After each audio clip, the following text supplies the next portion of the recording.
Indian culture में बड़ा भाई, भाभी या बड़ी बहन को एक बहुत ही ख़ास दर्जा दिया जाता है, बिल्कुल माँ बाप जैसा दर्जा। यानी कि उनका जो रोल होता है छोटे भाई बहन की ज़िंदगी में, वो बिल्कुल गार्जियन की तरह होता है। पर क्या हो जब एक बड़ा भाई खुद अपनी सगी बहन के खून का प्यासा हो जाए। तो आज का ये केस कुछ इसी तरीके का होने वाला है। Hey everyone, welcome to my channel at tray. Come on, let's sit in the dark and have light on another gruesome murder case. Manisha Chauhan.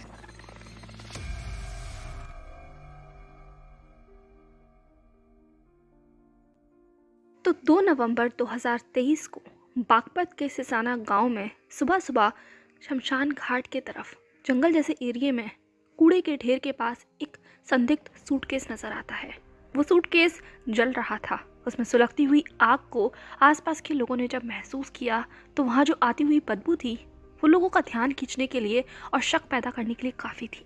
और इसी शक के चलते जब लोगों ने उस सूटकेस के ऊपर पानी डालकर उसे खोला तो सूटकेस के अंदर कोई जलता या धधकता हुआ सामान नहीं था, ना ही कोई कपड़े थे और ना ही कुछ और, बल्कि उस सूटकेस के अंदर एक आधी जली हुई लाश थी। इतनी ज़्यादा बदतर हालत में कि उसे पहचानना कम्प्लीटली नामुमकिन हो गया था। और जैसे ही उस सूटकेस से लाश बाहर निकलती है तो लोगों के अंदर कोहराम मच जाता है। और अगले ही पल पुलिस को इस पूरे इंसिडेंट की, उस क्राइम सीन की जानकारी भी दे दी जाती है। पुलिस को खबर देने के कुछ देर के बाद ही पुलिस उस क्राइम सीन पर पहुंचती है, साथ ही काफ़ी सारे लोग भी, क्योंकि अब ये सूचना और एक खबर हर जगह फैल गई थी कि एक सूटकेस के अंदर जलती हुई लाश मिली है। लाश को फॉरेंसिक टीम के साथ पोस्टमार्टम के लिए भेज दिया जाता है और आसपास की जगह पर खोजबीन शुरू हो जाती है। पर सबसे पहले तो ये जानना था कि ये बॉडी जो पूरी तरीके से तितर-बितर हो चुकी है और जिसको पहचानना भी मुश्किल है, आखिर उसका जेंडर तक क्या है, क्योंकि वो लाश इतनी ज़्यादा ख़राब हालत में थी और इतनी ज़्यादा जल चुकी थी कि लोग उसका जेंडर तक आइडेंटिफाई नहीं कर पा रहे थे। बट पोस्टमार्टम के बाद एटलीस्ट ये पता चला था कि ये एक 20 से 22 साल की लड़की की लाश है और जिसकी मौत गला घुटने के कारण हुई है, ना कि जलाने से। अब पुलिस इस सुराग के साथ आसपास की तरफ और जगह जगह पर जाकर उस पूरे बागपत एरिया में सर्च करती है कि एटलीस्ट ये लाश किसकी हो सकती है। पर उस पूरे बागपत एरिया में कोई भी मिसिंग पर्सन की रिपोर्ट नहीं थी, एक ऐसी रिपोर्ट जो अनआइडेंटिफाइड लाश से मेल खाती हो। तो पुलिस ने वहाँ के सारे सीसीटीवी फुटेज को खंगालना शुरू किया, एटलीस्ट पता तो चले कि इस एरिया में ये लाश यहाँ तक पहुँची कैसे, ये सूटकेस वहाँ तक पहुँचा कैसे। एंड पूरे सीसीटीवी फुटेज को खंगालने के बाद पुलिस को एटलीस्ट एक सस्पिशियस कार दिखाई देती है जो इस एरिया में 1 नवंबर की रात को स्पॉट की गई थी। ये स्विफ्ट डिज़ायर थी जिसका नंबर था HR10AR2082, यानी कि ये गाड़ी हरियाणा की थी। इस नंबर के साथ गाड़ी की और भी जानकारी को खोजना शुरू किया जाता है एंड पुलिस को फाइनली एक लीड मिली थी और वो लीड थी बागपत से दूर हरियाणा के सोनीपत की। पर जब पुलिस सोनीपत पहुंचती है और इस गाड़ी के ओनर से इन्वेस्टिगेशन करती है तो सामने आता है ये गाड़ी पवन नाम के किसी शख्स के पास थी और जब ये पूरा हादसा हुआ था उस समय भी इस गाड़ी को पवन ही चला रहा था। अब चूंकि बॉडी की आइडेंटिफिकेशन के लिए काफ़ी सारी जगहों पर ऑलरेडी छानबीन चल रही थी, मिसिंग रिपोर्ट खंगाली जा रही थी, तो पुलिस को फाइनली एक ऐसा शख्स या एक ऐसी रिपोर्ट मिलती है, मिसिंग रिपोर्ट, जिससे इस अनआइडेंटिफाइड बॉडी के थोड़े बहुत तार लिंक होते हुए नजर आ रहे थे। और ये रिपोर्ट थी नोएडा से, जहाँ पर मनीषा चौहान की मिसिंग रिपोर्ट फाइल की गई थी। और इस रिपोर्ट को फाइल करने वाला उसका खुद का कज़न था, जिसने थाने में आकर ये बताया था कि काफ़ी दिनों से वो घर पर मनीषा को नहीं देख रहा है और उसके भैया और भाभी से इस बारे में अगर पूछा गया है तो उन्होंने सिर्फ ये कह दिया है कि वो किसी के साथ भाग गई है या कहीं चली गई है। लेकिन उस कज़न को मनीषा की चिंता थी, या यूँ कहो वो मनीषा के बारे में जानता था और उसके घर के हालातों के बारे में भी जानता था। इसीलिए उसे मनीषा की फिक्र सता रही थी कि वो ऐसे ही अचानक से मनीषा कहीं चली नहीं गई हुई होगी, ज़रूर उसके साथ कुछ ना कुछ हुआ होगा। इसीलिए उसने एक मिसिंग रिपोर्ट दायर करवाई थी। अब जब पुलिस को ये खबर मिल गई थी, एक नाम सामने आया था, तो पुलिस इसी नाम के साथ मनीषा के घर पर, यानी कि नोएडा के सदरपुर गांव में पहुंचती है, जहां पर मनीषा के घर में उसके भैया और भाभी मिलते हैं। अब पुलिस मनीषा के भैया और भाभी से इस पूरे जानकारी के बारे में या मनीषा के बारे में जानकारी निकालना शुरू करती है। तो मनीषा का भाई, जिसका नाम मनीष था या सेकंड नेम विवेक था, उससे जब पुलिस ने पूछा तो उसने ये कहा कि मनीषा भाग गई है अपने किसी लवर के साथ, वो बस कहीं चली गई है।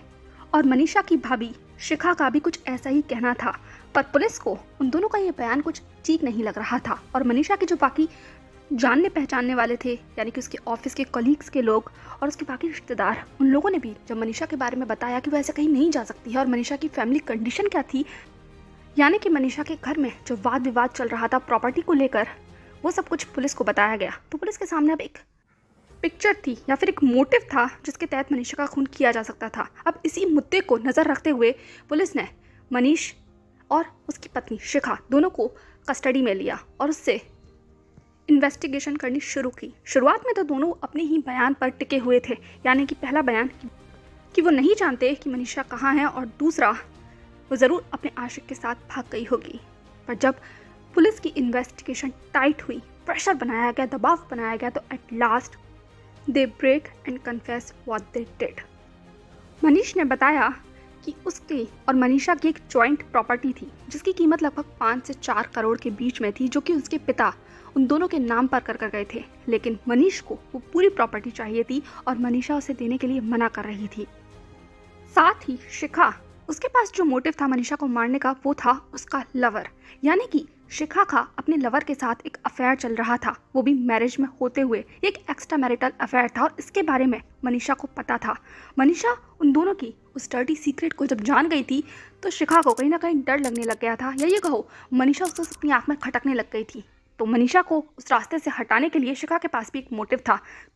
तो जब हस्बैंड और वाइफ दोनों के ही पास एक सिंगल पर्सन हो जो उनके रास्ते का एक तरीके से कांटा हो, या जिसके रहते जो उन्हें चाहिए वो नहीं मिल पा रहा हो, तो दोनों ने मिलकर ये सोचा कि उन्हें मनीषा को रास्ते से हटा देना चाहिए। और इस पूरे प्लान के अंदर शिखा का लवर, ये कहो उसका बॉयफ्रेंड भी शामिल था जिसका नाम पवन था। इन तीनों ने मिलकर मनीषा के मर्डर को प्लान किया और ये मर्डर करना था कि मनीषा जिस रात को घर लौटी थी, यानी कि 1 नवंबर को, जब वो अपने ऑफिस से काम कर घर लौटती थी लगभग 8 से सवा 8 या 9 बजे के बीच में, तब ये तीनों घर पर ही मौजूद थे। तीनों डिनर कर रहे थे। उन्होंने मनीषा को भी इन्वाइट किया।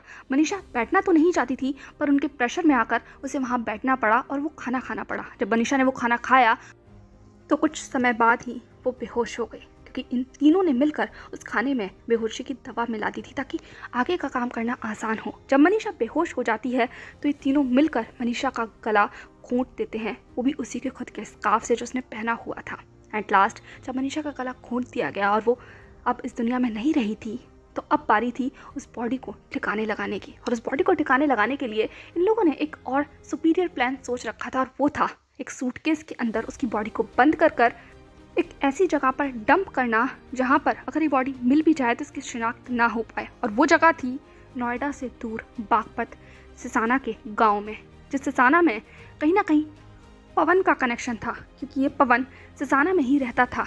तो इन लोगों ने ये सोचा कि मनीषा की बॉडी को सूटकेस में सेट करने के बाद ये लोग सिसाना के उस कब्रिस्तान में जाकर डंप कर देंगे और साथ ही उसको आग लगा देंगे। और उन्होंने ऐसा किया भी। मनीषा की पूरी बॉडी को अच्छे से तोड़ा गया, उसकी हड्डियों को मरोड़ा गया जिससे कि वो सूटकेस में फिट हो सके। एंड एट लास्ट उन्होंने सूटकेस में मनीषा को डंप किया। उसके बाद गाड़ी अपना रूट तय करते हुए नोएडा से दूर बागपत पहुंच गई थी। एंड बागपत में रात के टाइम पे उन्होंने उस बॉडी को डंप किया, आग लगाई सूटकेस में और कुछ देर इंतज़ार किया, पर ज़्यादा देर तक वो इंतज़ार कर नहीं पाए। यानी कहो उस सूटकेस के पूरा ख़त्म होने का या पूरा तबाह होने का भी उन्होंने इंतज़ार नहीं किया और वो आधी जली हुई लाश को ही वहाँ छोड़कर बस भाग गए, शायद ये सोचकर कि मनीषा यहाँ ही जलकर ख़त्म हो जाएगी और किसी को कुछ पता नहीं चलेगा।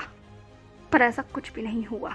सुबह सुबह जब लोगों ने टहलते वक्त इस तरीके के सूटकेस को जलते हुए देखा तो उन लोगों के अंदर जो क्यूरियोसिटी जागी थी, उस क्यूरियोसिटी ने इस पूरे मर्डर मिस्ट्री को खोल कर रख दिया।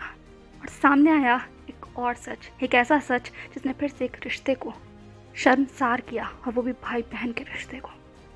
खैर, अगर मनीषा के बारे में देखा जाए या उसके बारे में जाना जाए तो मनीषा एक सच में इंडिपेंडेंट लड़की थी, एक मजबूत लड़की, एक ऐसी लड़की जो अपने परिवार की, अपने घर की स्थिति के अंदर जैसे तैसा कर खुद को मजबूत कर खड़ी हुई थी। या ये कहो वो सर्वाइव कर रही थी, फाइट कर रही थी, क्योंकि घर की कंडीशन बिल्कुल भी अच्छी नहीं थी, अप्रोप्रिएट नहीं थी। घर में मनीषा के फादर की डेथ तब हो गई थी जब वो 6th क्लास में थी, यानी कि 2011 में। और जैसे ही उसके पिताजी गुजरते हैं, घर का माहौल बदल गया था, बहुत ज़्यादा बदल गया था, और मनीषा के लिए तो हद से ज़्यादा बदल गया था। उसकी माँ, उसका भाई दोनों ही उसके खिलाफ हो गए थे, क्योंकि उसके पिता एक बहुत बड़ी संपत्ति को मनीषा और मनीष के अंदर 2 बराबर भागों में बांट गए थे। थी तो वो जॉइंट प्रॉपर्टी, लेकिन उसकी माँ बिल्कुल भी नहीं चाहती थी कि वो प्रॉपर्टी मनीषा के पास में जाए। उनका ये मोटिव था या उनका ये मन था कि वो पूरी की पूरी प्रॉपर्टी मनीष के नाम होनी चाहिए क्योंकि वो घर का बेटा है। पर पापा कुछ और ही सोच कर गए थे और मनीषा भी चाहती थी कि वो प्रॉपर्टी उसके पास रहे, या एटलीस्ट वो प्रॉपर्टी को बेचना तो नहीं चाहती थी जो कि मनीष चाहता था। अब इसी के चलते हुए मनीषा के साथ बहुत तरीके की बर्बरता की गई, इसको टॉर्चर किया गया, उसे मारना पीटना खाना ना देना, ये सारी चीज़ें मनीषा के घर में चलती रहती थी। अब बात हुई, थोड़ा वक्त आगे बढ़ा, मनीषा ने जैसे तैसे कर अपनी खुद की पढ़ाई कंप्लीट की और पढ़ाई कंप्लीट होते के साथ ही खुद को सेल्फ इंडिपेंडेंट बनाने के लिए उसने एक जॉब करना भी शुरू किया। प्राइवेट टेक कंपनी थी नोएडा के सेक्टर 57 में। मनीषा खुद को सपोर्ट कर रही थी पर घर के हालत वो नहीं बदल रहे थे और अब मनीष की भी शादी हो गई थी। घर में एक नया सदस्य आ गया था और वो थी शिखा। मनीषा को लगा शायद शिखा उसकी हम उम्र की है, एक लड़की है तो शायद उसके दर्द को समझेगी, पर शिखा वो तो और ज़्यादा नेगेटिव कैरेक्टर थी उस पूरे घर के लिए। शिखा एक ऐसा कैरेक्टर थी जिसने घर के माहौल को बुरा था तो उससे भी ज़्यादा बुरा करने में कोई कसर नहीं छोड़ी थी। वो मनीषा के बारे में और ज़्यादा बुरी बातें अपने हस्बैंड से करती, अपनी सास से करती और मनीषा को और ज़्यादा बुरा पोर्ट्रे करने की कोई कसर नहीं छोड़ती थी। यहाँ तक कि उसने कितनी बार ये कहा अपने हस्बैंड से कि मनीषा के बहुत सारे लवर्स हैं और उसके बहुत सारे अफेयर हैं, वो एक कैरेक्टरलेस लड़की है और उसे घर में रखना ठीक नहीं है। यही चीज़ को देखते हुए मनीष के अंदर भी अपनी बहन के लिए नफरत और ज़्यादा बढ़ती चली जा रही थी।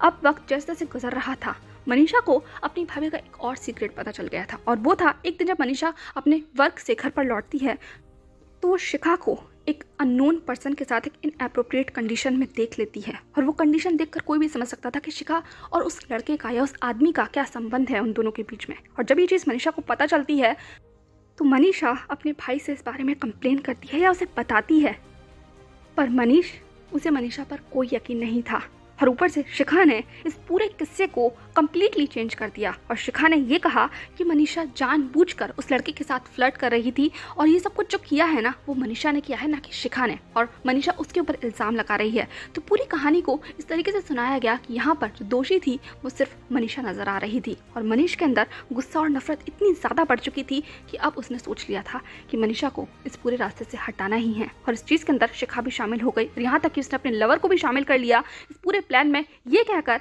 कि वो लवर उसका दूर का रिश्तेदार है। And we don't know, literally don't know, क्योंकि कहीं ना कहीं तक हद तक ऐसा लगता है कि मनीष खुद भी जानता था कि उसकी वाइफ का एक एक्स्ट्रा मैरिटल अफेयर है और वो आदमी, वो पवन जो भी है, वो कोई दूर का रिश्तेदार नहीं है बल्कि उसकी वाइफ का बॉयफ्रेंड है। पर शायद मनीष को सिर्फ प्रॉपर्टी से मतलब था और उस प्रॉपर्टी के आड़े जो आ रही थी वो मनीषा थी और उस मनीषा को रास्ते से हटाने के लिए उसे सपोर्ट चाहिए था और वो सपोर्ट उसकी वाइफ उसे प्रोवाइड करा रही थी, वो भी एक और एक्स्ट्रा शख्स के साथ। तो वाई नॉट, प्लान को अंजाम दिया जाना ही ज़्यादा इंपॉर्टेंट था। इसीलिए उन तीनों ने मिलकर मनीषा का गला घोटा, फिर उसे सूटकेस में डंप किया एंड एट लास्ट उसे बस जला दिया। और एक मासूम लड़की जिसके आगे पूरी ज़िंदगी पड़ी हुई थी, एक ऐसी लड़की जिसके खुद के सपने थे, एक ऐसी लड़की जो हारना नहीं जानती थी, लड़ना जानती थी, वो लड़की सिर्फ प्रॉपर्टी के चलते एक ऐसी साजिश का शिकार हुई जिसके आगे सिर्फ उसे मौत नसीब हुई। तो एट लास्ट हाल फिलहाल 2 लोग अभी कस्टडी में हैं। वो 2 लोग हैं मनीष और उसकी वाइफ शिखा। पवन को अभी अरेस्ट नहीं किया गया है पर तलाश उसकी भी जारी है। अब प्रॉपर्टी के लिए कत्ल होना कोई नई या बहुत अनोखी बात नहीं है। बहुत लंबे समय से प्रॉपर्टी के लिए वाद विवाद होते आ रहे हैं, खून खराबे होते आ रहे हैं, भाई ने भाई का, भाई बहन ने एक दूसरे का, बहुत लंबे वक्त से सब कुछ होता हुआ आ रहा है। महाभारत से लेकर हम आज मॉडर्न टेक्नोलॉजी में आ चुके हैं, पर आज भी ये सब चीज़ें ख़त्म नहीं हैं। पर क्या हमारी सोच कभी बदलेगी? क्या कभी हम इस पूरे ग्रीड से बाहर आ पाएंगे? ये सब कुछ लालच को छोड़कर क्या हम कुछ कर पाएंगे? आज वो प्रॉपर्टी भी अपनी जगह पर है लेकिन उसे इस्तेमाल करने वाले दोनों ही शख्स वहाँ पर मौजूद नहीं हैं। ना ही तो उस भाई को प्रॉपर्टी मिली जो सबके पीछे था और ना ही उस बहन को जो इस दुनिया को छोड़कर जा चुकी है। अंत में क्या बचा? सिर्फ वो प्रॉपर्टी और वो लालच, कभी ना खत्म होने वाला लालच। So that's all for today's case.